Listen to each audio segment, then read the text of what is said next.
I hate this fucking chair, but chairs are expensive. I don't have $300 for a gaming chair. I just have to deal with this squeaky son of a bitch.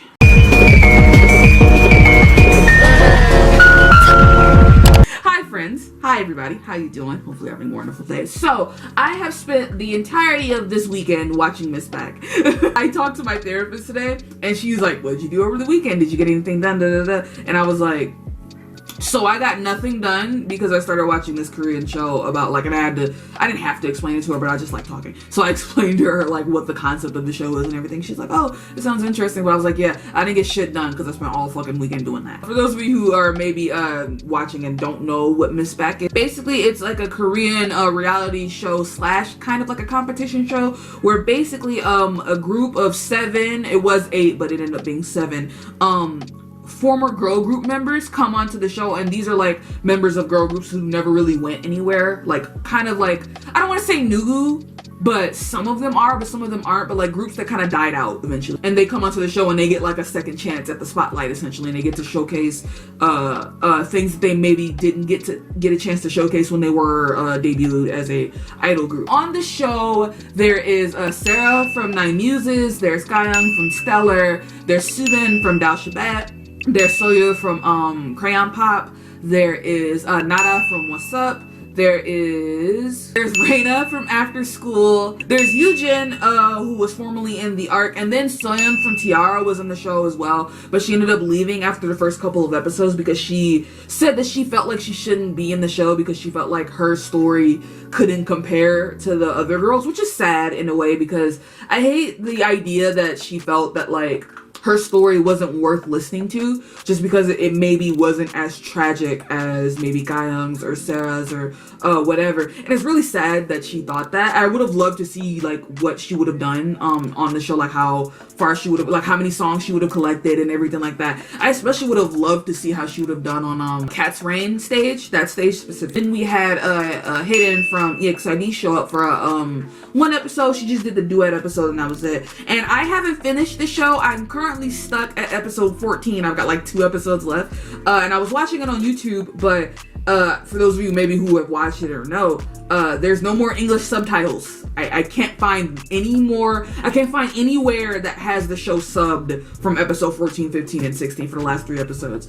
So I'm currently stuck. So I don't really know who won the show, so I can't even really talk about that part. I just kind of wanted to talk about it for a little bit because it had me thinking about a lot of shit, and I was trying to talk about it to some other people, but something that I was a little bit more passionate about than they were, because I have friends who do listen to K-pop, of course, but not a lot of them, not a lot of them were second gen stans, so they don't get the appeal necessarily, and B, they were second gen stans, but they also just don't care that much.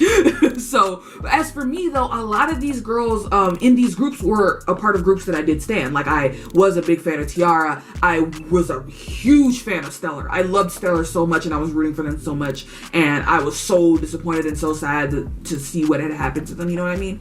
And then a lot of the groups were like groups that I of course knew of. Like, everybody kind of knew of Nine Muses back in the day. I knew of Crayon Pop. I didn't necessarily stand, but everybody knew Crayon Pop back then. Come on now. I loved Shabet. I loved After School and Orange Car. The show was really, really cool, and it was really, really fun, and it was very sweet. And like the first fucking 5 episodes they just smack you with emotion. Like, I literally spent like the first 5, 6 episodes like on the verge of tears, watching shit, crying. So like, if you want to watch the show, just get like some tissues and be ready because you gon' cry. I want to talk about Gayoung's story and specifically in Stellar's story, and I want to do like a more in-depth video on it in the future. So I guess look forward to that. I don't know. I plan on it. Who knows if I'll ever actually do it. But Gayoung's story just was so fucking sad. And like, I knew of it because, like I said, I was a fan of Stellar. I got into Stellar around like Sting era, because around that time everybody, I remember on Twitter that kind of went viral for a little bit because there was a clip that went around of them like talking about how if they don't do well for their next comeback, which was Sting, I think, that they would pretty much be done. Like, and everybody was like, you know, all their fans were like, yo, like, everyone please check out Stellar because they're on the verge of disbanding, and like, they have a lot of talent, da, da, da. And I listened to Sting, and then I kind of fell in love with Stellar from that point. And I felt so bad, and I still do feel bad, because I love Stellar's music, I really, really do, but knowing the backstory to Marionette and Vibrato and knowing how uncomfortable and how unhappy they were doing those songs, it makes it a lot harder to listen to those songs and really truly enjoy them, because I do love Marionette, specifically the song Guilty off that EP is one of my favorite songs. And seeing how sweet of a person Gayoung is, like if you watch the show, run out of breath, you see it, like Gayoung is such a sweet person. She's so soft and like pretty and like innocent and like adorable. I love her personality. She's so fucking cute, and I love her interactions with the rest of the members, especially with Nada. I think they have a great chemistry, with Nada being so like out there and like unapologetically herself, whereas Gayoung is a little bit more like, you know, reserved and kind of like introverted because of, you know, what happened in Stellar and everything.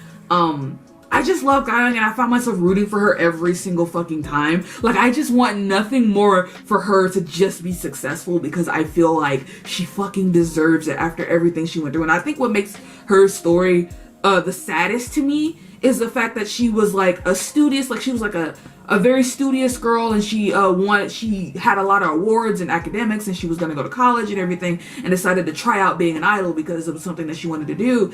And unfortunately, the company that she was with just decided to like take advantage of her and the rest of the girls and just make her do these things just because they wanted to make more money. And I understand to an extent, you know what I mean? Like, I understand that it's not that they debuted with the sexy concept, for those of you, I guess, who don't know. They debuted with the cutie concept, but around the time that Stellar debuted in 2011, the cutie concept was kind of like the K-pop industry as a whole was very oversaturated, but the QT concept was very, very like prevalent in 2011, and a lot of people were doing it. So naturally they kind of fell under the radar. And I understand that they wanted to give them a new concept to give them something else to do and like maybe get some new eyes looking on them or whatever. But it was just the way that they went about it. It's like, bro, you can have a sexy concept but not be so overtly fucking like disgusting and like do these things without even the girls knowing. You know what I mean? Like, Gayoung on the show talked about how when they were filming the music video for Marionette, they didn't understand what the music video was going to turn out to be until they actually saw the music video itself. And for that, it's like, why be so... If you didn't have good intentions, why do you feel like you need to hide and, like, cut corners and not fully tell the girls what exactly it is that you want them to do? Because obviously they knew that they weren't going to do it, but at that point... If you get to that point where you're coming up with these ideas where you know that these girls aren't going to be comfortable doing it, then maybe you should do something else.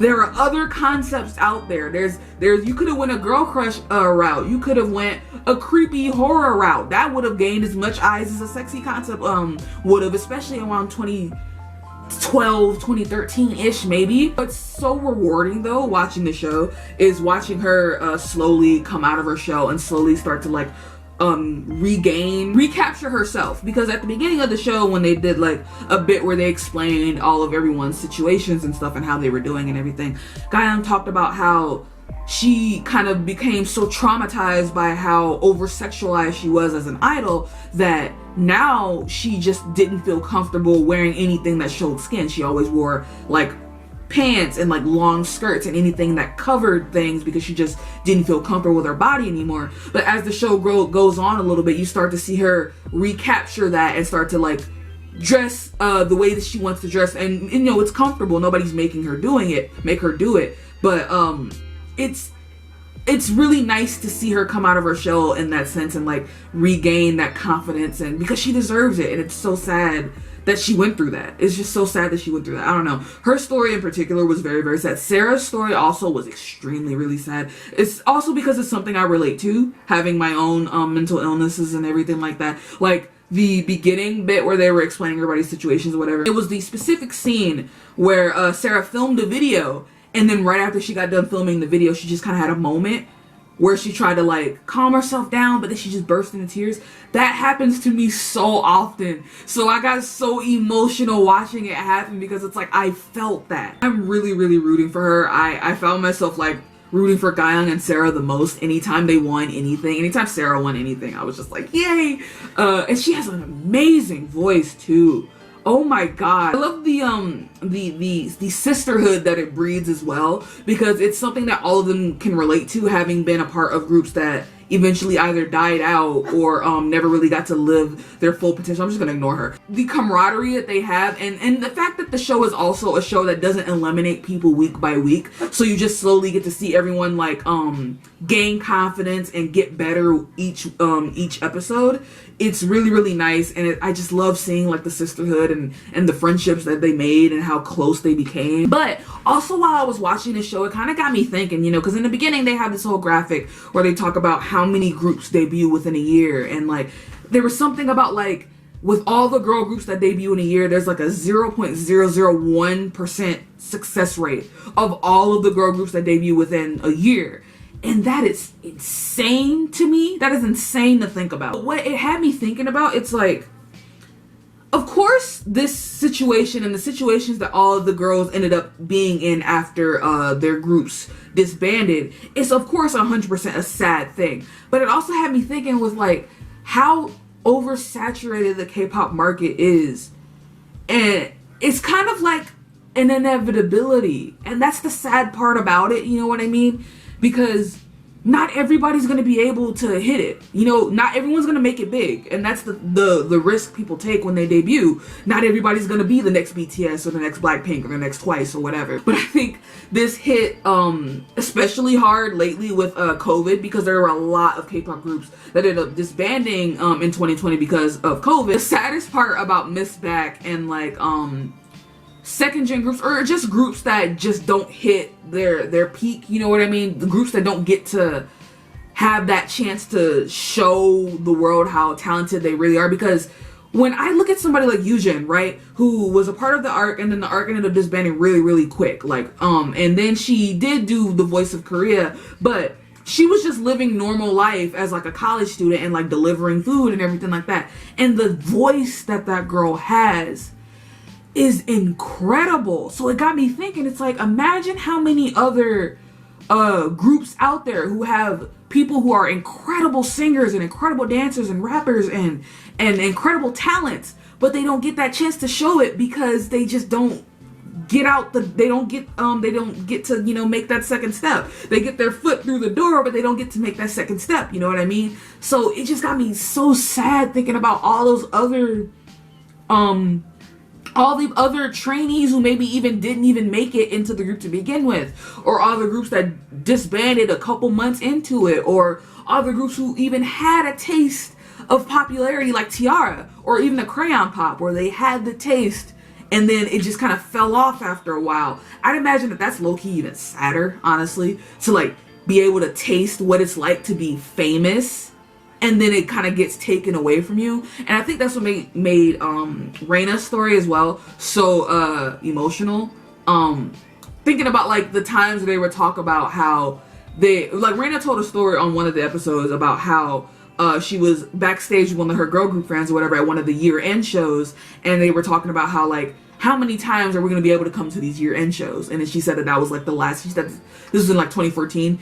So she said as they were having that conversation, it just so happened that was the last year-end show that she went to. And it's just kind of like sad to think about that, because, and you know, Raina was talking about that, and then Soyeon from t-ara was talking about that as well, where from our perspective, we look at somebody like Afterschool and t-ara, and even in a way Crayon Pop, and even EXID, we look at them and we think, how could they have possibly lost, you know, what they had, because they were so popular. But at the moment, they said that several times, like they didn't think about it when they were in the moment, because you don't think about it when you're in the moment. When you're at that moment, you don't think that you're like on top of the world. So they didn't really get a chance to enjoy what it was like. And I think I really feel that with t-ara as well, especially given what happened to t-ara, because their popularity kind of got snatched from them with a sudden scandal that kind of snatched everything from them at once, which is super duper sad. Soyeon maybe didn't get a chance to enjoy what it was like to be on top necessarily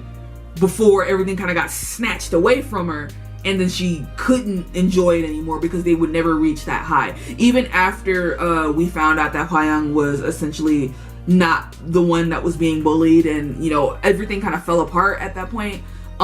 Even after that, and a lot of people were like, yo, like we didn't know, like we're sorry. But so much time had passed by then, right after, like t-ara would never hit the peaks that they were hitting, like Roly Poly, Cry Cry, you know, they would never hit that point ever again. So it's like really, really sad. This show's really, really good though. I really do suggest that you guys watch it. I love this show, and I am hoping that we get another season of it. I'm hoping that we get like a boy group version of it as well, because if we're talking about another season of Miss Back, there are so many other groups. Like we could do a member of Secret, we could do possibly a member of Sistar, some members of Rainbow, maybe 5 Dolls, or we could do like BAP members or Beast or M Black. Oh my god, when's the last time anybody heard anything from M Black? I think it's also a show that needs to happen, because I like that there's an atmosphere, there's like a place where, again, these groups that didn't really get to go anywhere, they can have a place where they can heal together and like talk about it and be with each other and understand each other's situations. I think that that's something that's good. So yeah, I'm waiting for season 2. I'm waiting eagerly for season 2 of Miss Back. I am waiting for possibly a season of Mr. Back. That is like the first time in a while that I spoke so passionately about something.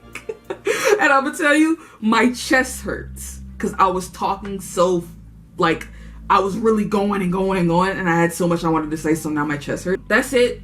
In the video sequence, go. If you enjoyed this video, I'd appreciate it if you gave it a like. If you don't want to like the video, that's cool too. If you did super duper like it though, if you want to subscribe, I'd appreciate it. The button's down there. Thanks. In the description, I have links to places where you can donate, you know, petitions you can sign, anything like that, always will be in the description. Also in the description will be links to my Discord. If you'd like to join the Discord, come hang out, feel free. Also, if you would like to join the channel, you can do that as well for $1 a month. You can join the channel and be a darling Dorko. Yay!